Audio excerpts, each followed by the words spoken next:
Dans la dernière réponse expert, nous avions évoqué la gestion des instruments fracturés. Nous avions abordé les différentes solutions thérapeutiques et les éléments de prise de décision pour choisir entre surveillance, bypass, retrait ou chirurgie endodontique. Dans cette nouvelle réponse expert, je vous propose de détailler l'aspect technique.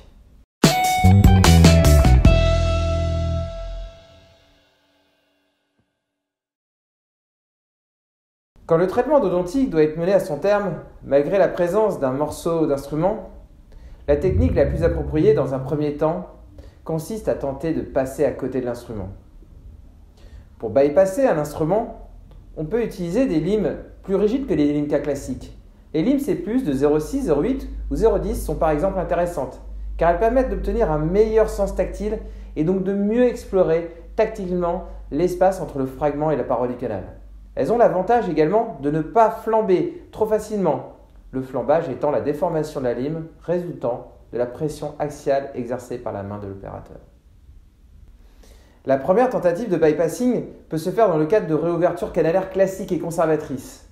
Si elle échoue, il est possible d'utiliser des forehead gates pour descendre plus apicalement et libérer une enveloppe de mouvement plus important à la lime C+.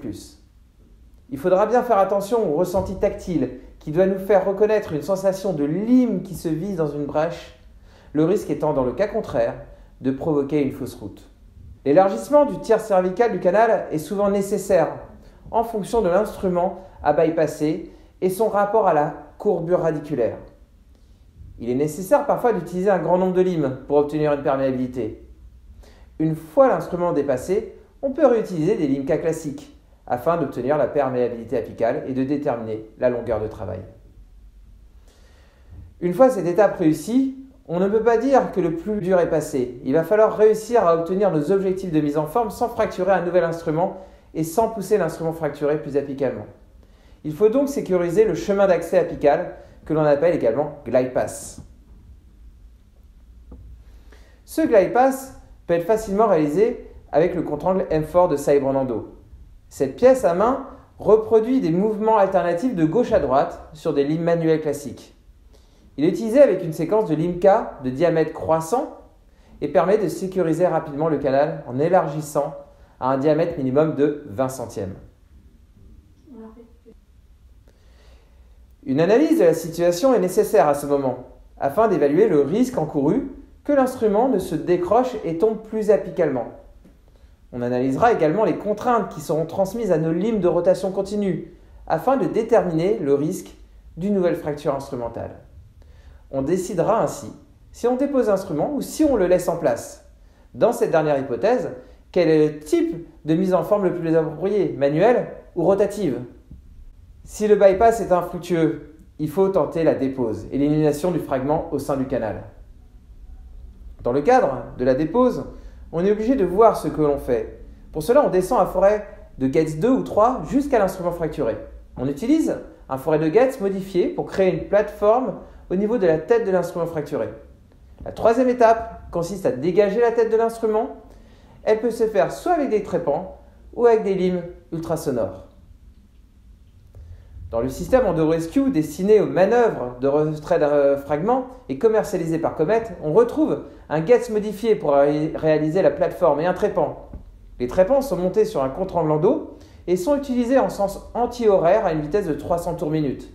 Le sens anti-horaire permet de dévisser éventuellement l'instrument tout en détourant la dentine autour de sa tête. Ces trépans ont un intérêt particulier dans les canaux droits.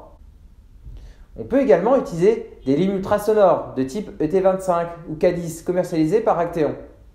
Les limes ultrasonores de type K10 permettent de détourer la tête de l'instrument alors que les ET25 seront plus utilisés pour faire vibrer l'instrument et le dégager en le vibrant dans le sens anti-horaire.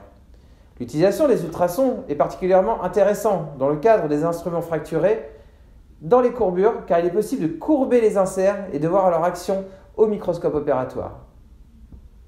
Il faudra faire attention à la quantité de dentine radiculaire éliminée et éviter de trop échauffer les tissus dentaires et parodontaux. L'utilisation des US se fait majoritairement sans eau pour pouvoir voir ce que l'on fait sous microscope opératoire. Pour cela, Acteon a mis au point un générateur ultrasonore qui envoie de l'air pendant l'utilisation des ultrasons. Ceci permet de dégager les particules de dentine afin de mieux voir, mais aussi de diminuer le dégagement de chaleur produit par les inserts ultrasonores. Selon certains auteurs, il est préférable, une fois l'instrument fracturé dégagé, d'utiliser les inserts sous irrigation constante en tournant autour de lui dans le sens antihoraire. Ceci augmente la probabilité de décrocher l'instrument fracturé et éviter également la fracture de ce dernier. En effet, l'autre inconvénient des ultrasons est la survenue d'une seconde fracture plus basse de l'instrument précédemment fracturé. C'est pour cela qu'il est fortement conseillé que dès que le dégagement de la tête de l'instrument fracturé le permet, de privilégier des moyens de préhension pour retirer l'instrument fracturé. Mais quels sont les moyens de préhension ? Il existe des tubes qui peuvent s'emboîter sur la tête de nos instruments fracturés. Une manière artisanale consiste à utiliser des embouts de seringues de type Endo-EZ, TIPS, de vin gauche avec de la résine composite duale.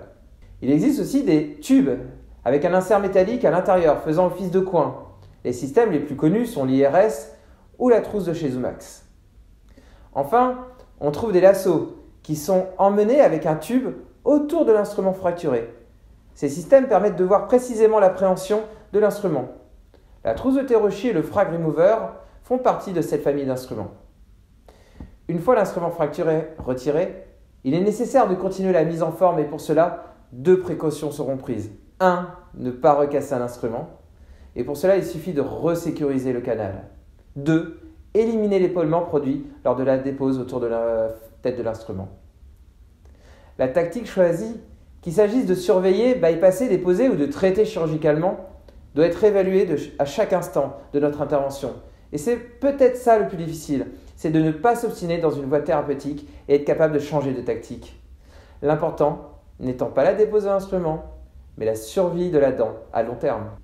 Voilà, l'essentiel est là, mais la réponse mérite largement d'être approfondie.